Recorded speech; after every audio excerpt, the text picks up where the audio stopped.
Welcome to another edition of Strategic Moves with Lou. I'm Mike Hendren, a licensed real estate agent here in Wichita Falls, Texas with Strategic Realty. Next to me is Lou Italis, the owner-broker of Strategic Realty here in Wichita Falls, and offices in Pilot Point and other points around the state. And you're working your way into Oklahoma at some point, aren't you? Yep, we're working on our Oklahoma licensure. Yes, that word. I'm not good with the words today. Not a good thing when you're doing a podcast to be not wordy. Well, some words are hard to say early in the morning, and Licensure. Depending on your view of what early is. I guess it could still be considered early when we're recording this. I mean, it depends on what time you went to bed last night, I guess. I don't know. Yeah. Hard partying lifestyle you got. Oh, gosh. It's 4th of July weekend, y'all. It is, and this year is almost is halfway done. We've officially, I guess, passed the halfway mark. Yep. You know, so you got 6 months until Christmas or something like that. I don't know. I shouldn't have even brought that up. No, that's gonna anger some people. Jesus. Let's not even talk about Christmas right now. Ugh. But at any rate, we start hearing the Christmas music, and I'm gonna know who is at fault. I'm gonna hunt you down. Not me. I'm not playing it yet. I'm not. And what's the cable? Was it the Hallmark Channel? They're going to start doing. Apparently they have a channel that's like all Christmas movies all the time. They're going to start running in summer. Christmas movies. No. Stop it. Anyway. That's a negative Ghost Rider. Anyway. So we came here to talk a little bit about real estate and housing and sales and all kinds of good stuff. Of course, what's on everybody's mind right now is interest rates. What's on everybody's mind right now is, where's the market going to be in 3 months or 6 months or a year? Mm-hmm. Well, nobody knows. I mean, there's no crystal ball that you can look into and say, hey, it's going to be here, there, or whatever. Mm-hmm. You just kind of got to roll with the punches. Mm-hmm. And that's what everybody's doing right now. And there are a lot of people that are still buying. They're still shopping. Yes, there's still a lot of buyers. There's still a lot of sellers. Out there. Yeah. We could use some more sellers. We could use some more listings. Always.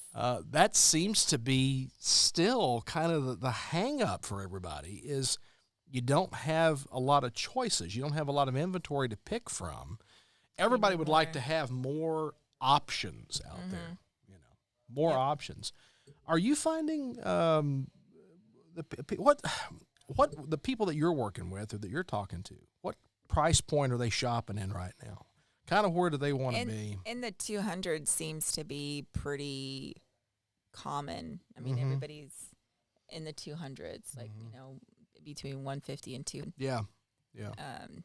Not really too much further up from 220, 230. Yeah. Because, I mean, then you get your mortgage payment gets to be a little bit crazy.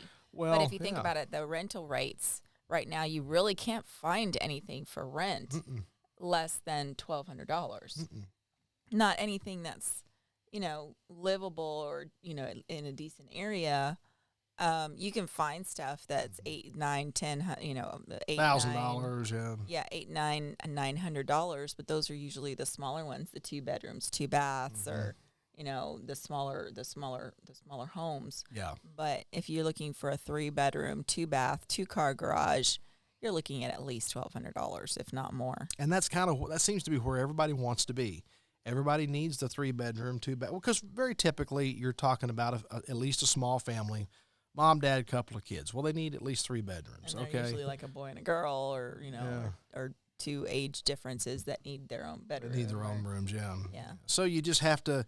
That's the average family. The average, and you trying to find that is a challenge right now. There's not a lot of rental inventory out here, and like you said, it's the price range. We're seeing rentals in Wichita Falls, Texas, where I never thought we'd see it going this high. $2,000, $2,400, $2,700 a month. I mean, they're out there, and it's like we live in for those of you that are listening or watching, and you don't live in this area. We live in an area that has for years been very modestly priced. Right. The cost of living here has always been Very a lot low. more attractive. Yeah. Well, that's been kind of the big draw for people. Yeah, than living down in the Metroplex. Yeah.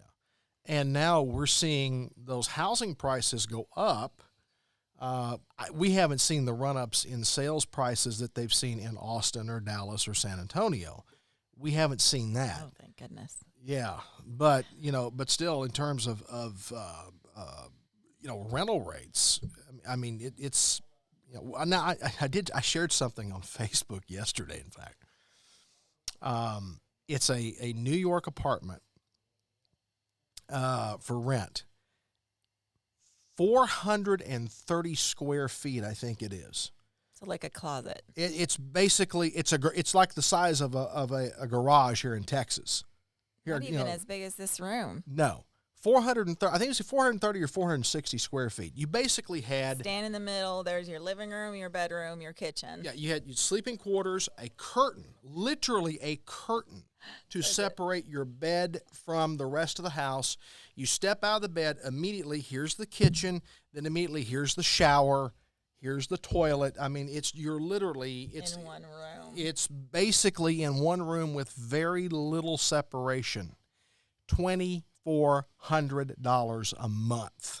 Jeez Louise. You can rent a 4-bedroom home if you can find it here. You could rent a 4-bedroom home in our area, a house with a yard for $2,400 a month, and maybe even a pool. Yeah, this is an apartment in Manhattan, a condo, 10th, 12th, 14th story up. I mean, you got a pretty good ways up there. A condo. I want to say it was 1,280 square feet, roughly, which again, okay, that's not even the size of an average house now. An average house is going to be somewhere in that 1,400 square foot range typically. Our new builds are 1,260. Yeah, okay. This is the size of a very small, of a very modestly sized house. $10 million. That's the sales price? That's the sales price. Wow. It is it's listed for. I mean, that's what they're going to get for it.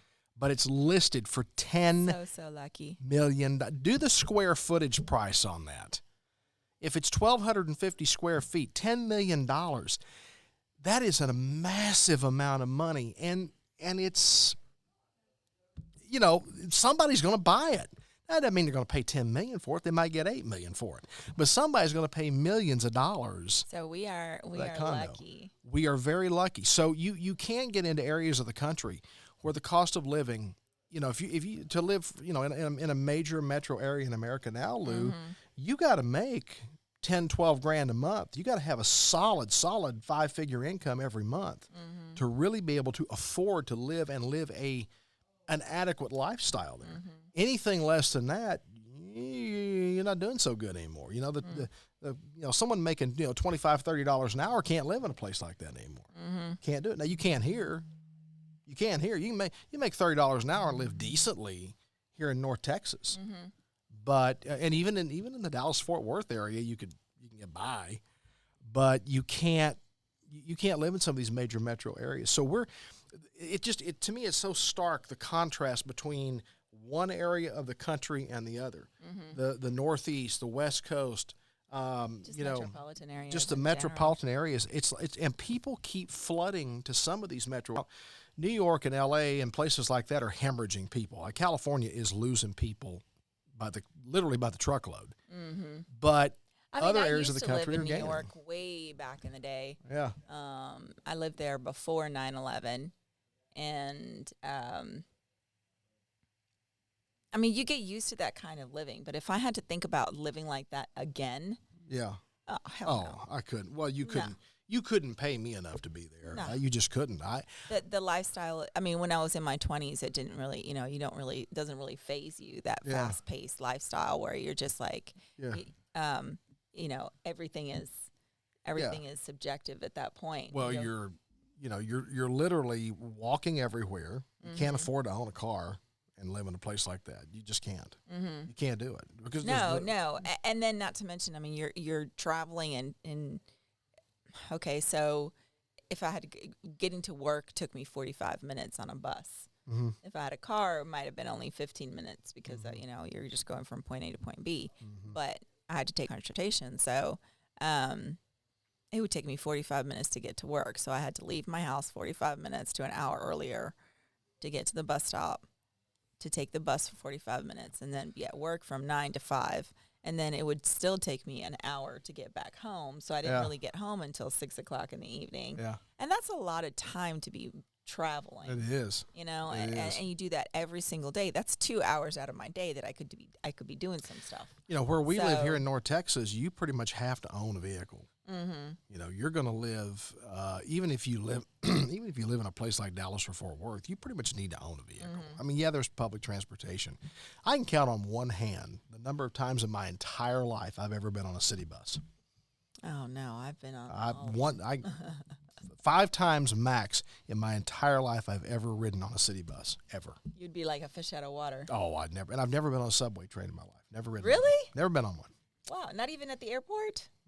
Okay. Well, I guess to the airport. Okay, I guess, but I wouldn't really count that. But I'm talking like in New York, in New York like City, New York City or Chicago or that. Filthy, they're disgusting. Yeah, I've never been on one of those. Never, ever. Never been on one, and have no desire to go. No, but you have to experience that at least once or No, twice. I don't. Oh gosh, whatever. There are some things I could totally live without. I've got to that age in my life where there are some things I've decided I can absolutely live without. I'll tell you right now, it's like it is in the movies. You walk down there's rats in the corner, and you know it's gross. It's disgusting, and it smells like urine. It smells. Yeah. I'm getting sick at thinking about it. At least that's the way it was when I was, back So in if you're my- looking to relocate somewhere where you can really live life and live it good, not in New York. not there. You need to be in a place. I think this is what is attracting so many buyers to Texas, is not just the cost of living, but the space, the atmosphere, the climate, the culture. Everything about it is attractive. You can come here and you can Your quality of life. I think that's what everybody looks for, is an improved quality of life. And Wichita Falls does have a pretty decent quality of life. We don't have a lot of crime. No. Have a lot of, comparatively speaking, no, we don't. No, I mean, I saw something the other day that was kind of a little bit concerning, but, like there was a shooting somewhere. There was a couple of bodies that were found over on. Yeah, but that was that shooting on Cartwright, and that was it sounded very personal.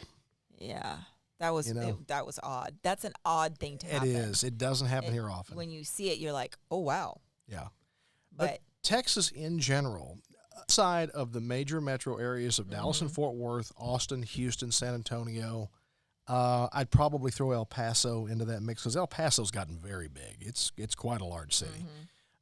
Outside of those major metro areas, life here is a lot slower paced. You can still make a good living, and you can afford to buy a home and some property and have some space to move around in. A luxury you don't enjoy. Oh yeah. It's so funny. I go to McDonald's every once in a while, and the people in the drive-through, they recognize me now, and they're like, "Oh, hi," Obviously, I go to McDonald's a little bit too much, but their food's ready. Just the bag's hanging out the window when she drives up. Today, I'm surprised you didn't get coffee today. You're like, oh my gosh. Yeah. But yeah, so I mean, you go places and people actually meet up with friends and neighbors and people that they know. Yeah. And there's a feeling. There's a really awesome feeling when that happens. And people will acknowledge you that you don't even know. People that don't even know you personally will still acknowledge you on the roadway. They'll wave at you or whatever, or they'll say hello to you in a store, and they don't really know you, but they'll talk to you. Yeah, and that's a friendly atmosphere that it feels good. And when you got that positive serotonin flowing through your veins, you just live a happier life. And I do think that culture, that difference in the culture is one of the things that attracts people here. And yes, the flood of people coming into Texas, because I can already hear the natives going, they're driving the home prices up. Yes, increased demand and lower supply always translate into higher prices. I don't care if you're talking about car batteries or houses. I don't care if you're talking about swimming But pools, just or think of it all doesn't the matter. other revenue that's coming along with them. You know, they're going to spend Yes. money in the state. Yes. They're gonna give us, you know, sales tax is going to increase the Right. amount of money that the production job market is going to be higher. It's so it that really we're going to is. have more opportunities for better industry, bigger industry. I mean, there's just so much that can come with it, and likely the people that are coming here are also looking for a good quality of life. So we're getting good people. Yeah. You know, I mean, it's not like They're leaving the West Coast and the East Coast for a reason. Right. Yeah. So we're getting good American people, and we need to encourage that. Yeah, and we're getting people that, like you said, they're going to spend money. They're going to buy a home. They're going to pay property taxes on that home. Yes. The more people that we have buying homes in our community and paying property taxes here, the more we can lower we can. Yeah. The more we can lower those taxes. We can spread that burden out across more people. Exactly. So an increase in population, and I keep hearing people say, wow, we don't, Wichita Falls, we don't want Wichita Falls to be like Dallas. We're not going to be like Dallas. We're never going to be that big. We're not going to be 2 or 3 million people. I think an attainable growth number for Wichita Falls is 125 to 130,000. Over a period of time. We're about 106, 107 right now. We could be 125, 130 within 10 to 15 years, I think, given all things remaining constant and kind of stable. We could be. Now, I don't think we're going to be like it's not Denver. What is it? Not Aspen. Another city in Colorado. Oh my gosh! I just Colorado Springs. Thank you, Colorado Springs. In over a 2-year time span, they saw like a 1,250% growth rate. Wow. I mean, they exploded. They couldn't build houses fast enough. They couldn't build apartments fast enough. They couldn't, you put a house on the market, and in less than 24 hours, you've got 5 offers on it. I mean, it's just a crazy, crazy situation that they experienced there. And they saw this massive growth. I don't think we're going to see that here. I don't think anybody in Texas is really going to experience that to that degree. Unless Elon Musk brings his stuff up here. Well, so is it Tesla headquarters that's going to Austin? Yeah. So they're building a major complex there. Yeah. I just read the other day another major corporation's moving their headquarters to Texas. Texas has gained a lot of corporate world stuff, a lot of corporate headquarters, a lot of operations have moved here, which is great. Awesome. Yeah, but they're going to places like the Dallas-Fort Worth area in the Austin area that have the population. These are they need to hire 1,000 to handle the workforce. Yeah. Yeah, they need 1,000 or 1,500 people to hire. Well, you can't. We don't have 1,000 people here to hire in Wichita Falls. We don't have them. I bet you we could. We could build it. They will come. Well, and that's where we go. You go back to the quality of life discussion, and part of that quality of life, Lou, is housing. Part of that quality of life is having. We need to get to work. We need to get to work. Nice homes to live in. Properties that are attractive, that are not just affordable but attractive, and then people got to have a place to live. You can't move somewhere and not have a place to lay your head down at night. You got to have an apartment, or you got to have a rent house, or you got to have a home to buy. You got to have a piece of property to put your suitcase in and a place to lay down at night. And so we're going to have to get busy, I think. New construction seems to be the answer for us here. What do you think? I think so too. I mean, because there's just not enough inventory of what is currently here. And, for at least for 10 years while I've been in real estate, the new builds have been the higher end stuff. I mean, Roland and Donnell, they were builders, and they were building stuff more in the middle. There's really hasn't been anybody that's building the starter homes for the middle of the road. Well, and that's kind of what we're doing with. When that happens, then it means that a lot of the older homes need to be refurbished and built up. Well, and I handle the younger generation starting to buy houses, because younger generation starting to buy houses, they don't want to buy a used house that's going to need $20,000-$30,000 to make it livable, or to make it livable to their standards, and sometimes they just don't know how to do that kind of stuff. The younger generation, they're not very, I don't know, I don't want to say they're not smart, but they're not very handy. Well, they haven't necessarily grown up in an environment where they've learned carpentry skills and plumbing skills. Yeah, and they're more techie, not handsy. Yeah. So they're wanting that newer stuff, but they don't want to work for it. They don't want to do the work. Right. And so that means that they need flipped houses. There's not a lot of flippers. I mean, there is a lot of flippers out there, but there's not enough. Yeah. There's not enough inventory of homes to flip. So what does that mean? That means that there's a huge need for middle income new houses. Well, and I think that brings up another good point too, is if you're looking to sell a home that needs is going to need to be rehabbed. It's going to need work. If it needs rehab, the bathrooms in the kitchen haven't been updated in 40 years. We can sell it. We can sell it. You can get top dollar for it. There's flippers out there that are begging for homes to flip, and we need it. So don't be afraid of a house that you think needs too much work. Yeah. But you do have to be realistic, though, don't you, in your expectations on price? Because obviously the person buying it is going to have to come into it and invest money in it. And that it could be, like you take when it comes to a kitchen. I mean, you could spend $10,000 on a kitchen, spend $50,000 on a kitchen. It just depends on how high end you want to go. And we can get creative. That's the thing about real estate that I love, is that you can be creative about it. If you have a house that, let's say, needs a new kitchen, needs a new bathroom, the patio in the backyard is all messed up and needs let's say it needs about $30,000 in repairs before you can sell it. If you want to do those kinds of things to it, but you don't have the money for it, and you don't have the resources to get an equity loan to do those repairs, and then to have somebody actually do those repairs, give us a call, because we have ways to do stuff like that, whether it's we get hard money, or we get a flipper that's willing, or we help you do the work, and then as long as you pay our handyman to do the work at closing, we would take on the expenses. There's so many ways to get creative when it comes to real estate that there really isn't a no answer. And I think we've said this before, probably dozens of times. There's a buyer out there for just about every house. Oh, yeah. I mean, you could have the ugliest, nastiest,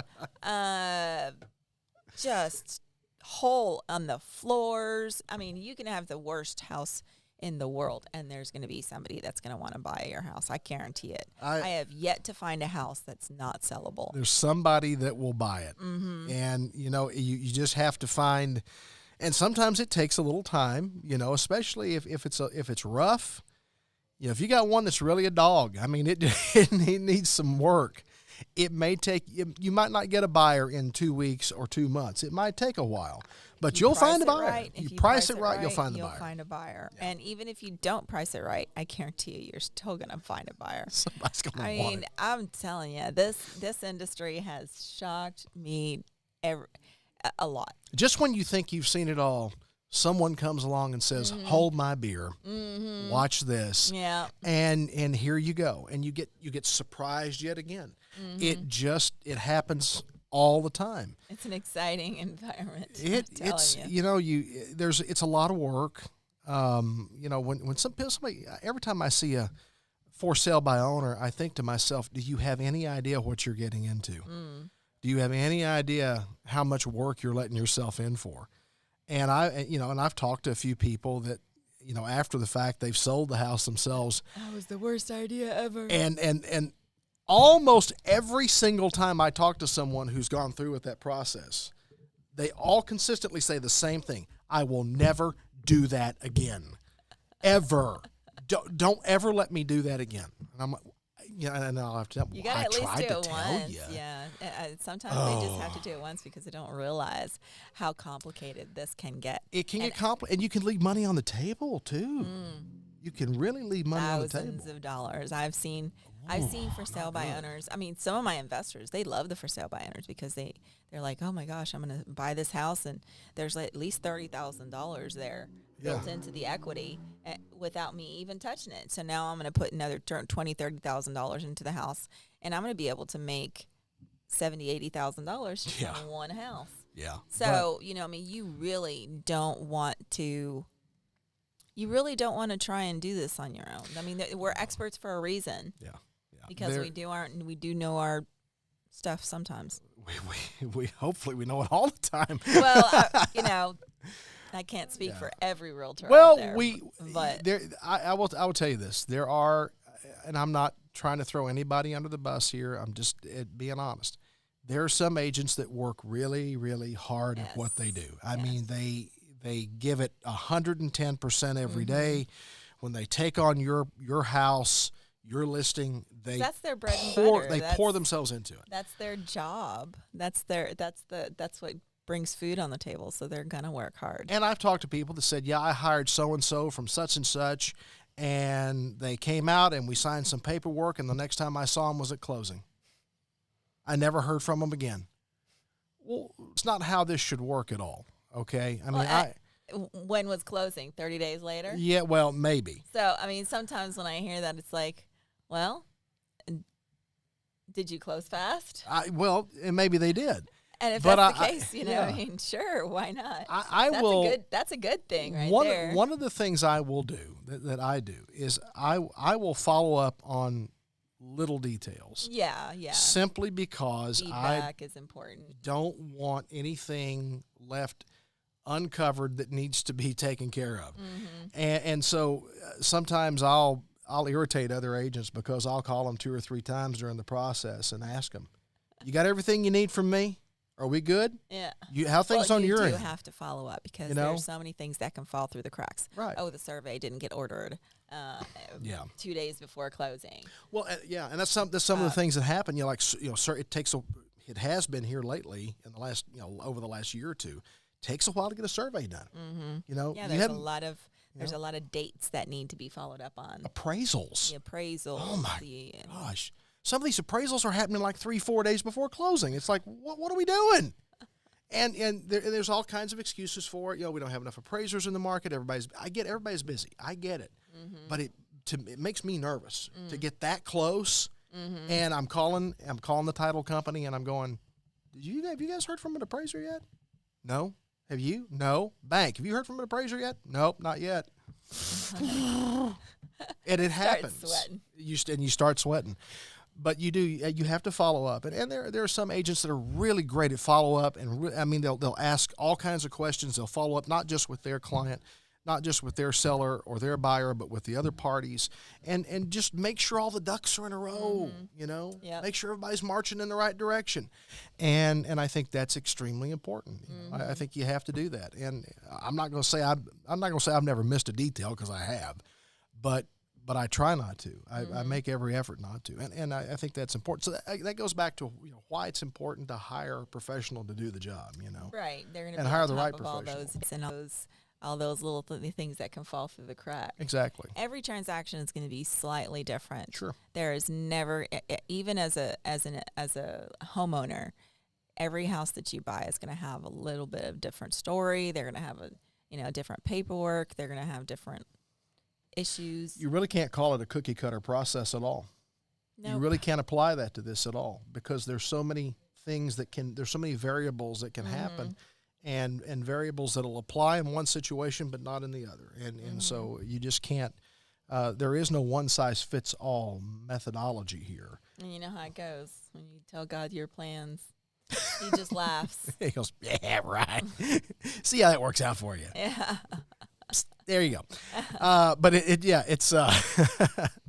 you can't, there's rules we follow and regulations and there's there is a legal structure to all of this, but there's so many variables that can come into play. Yeah. And so it's important to have a professional by your side at the very least. So that's why you call us, Strategic Realty. There you go. You can call me directly, Mike Hendren, 940-232-3876, 940-232-3876. You can email me at my email address. It's a little weird, mike@hendrenmedia.com. I own another business, and I use the same one for it, mike@hendrenmedia.com. You can email me there if you want to. Our web address for the brokerage is strategicrealty.net. We got all kinds of stuff you can peruse there, of course, and a lot of information. And you can call the brokerage at 940-689-7900. There you go. So get a hold of us if you got a house you want to list. We'd love to help you with that. If you're looking to buy, we'd love to help you with that. Residential property, we do commercial properties. We'll do anything. Rentals. I wouldn't be opposed to selling your houseboat. I mean, come on, whatever. I'll take on anything. We've sold some weird stuff. I hadn't done a houseboat yet, but I'm confident there's one out there for me to sell somewhere. So until next time, guys, take care. We'll see you with another episode of Strategic Moves with Lou down the road. Take it easy. We'll see you. 4th of July. Yeah, have a great, happy 4th of July. Be safe. Yeah, don't hurt yourself.